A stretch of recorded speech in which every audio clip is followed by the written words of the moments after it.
Iran की Israel पर missile हमलों की एक और लहर।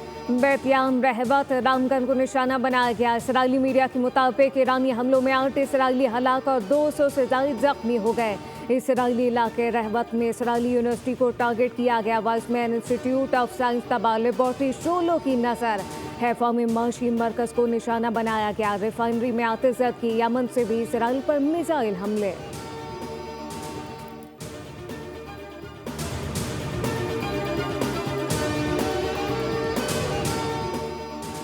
इसराइल नहीं रुका तो मज़ीद शिद्दत से हमले करेंगे। इसराइल से बेगुनाहों के खून का बदला लिया जा रहा है। शुमाली इसराइल में ईरानी तैयारों की परवाज़ें, सायरन बज गए।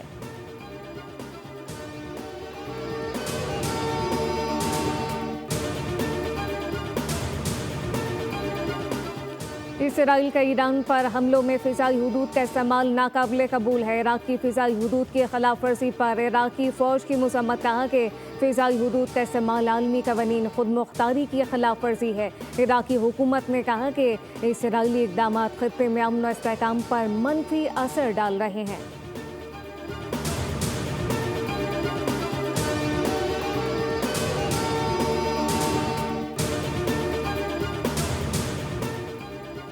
और अमरीकी सदर डोनाल्ड ट्रंप ने कहा कि रूसी सदर से ईरान इसराइल जंग पर बात हुई। प्यूटन और मैंने इत्तफाक किया कि इसराइल ईरान जंग ख़त्म होनी चाहिए। सऊदी वली अहद मोहम्मद बिन सलमान और ईरानी सदर मसूद पेशेकियान में टेलीफोनिक रब्ता। ईरानी सदर बोले कि खत्ते में अमन व इस्तेहकाम के लिए कोशिश रहे हैं। सहूनी हुकूमत ने हर मुस्बत कोशिश को सबूताज किया।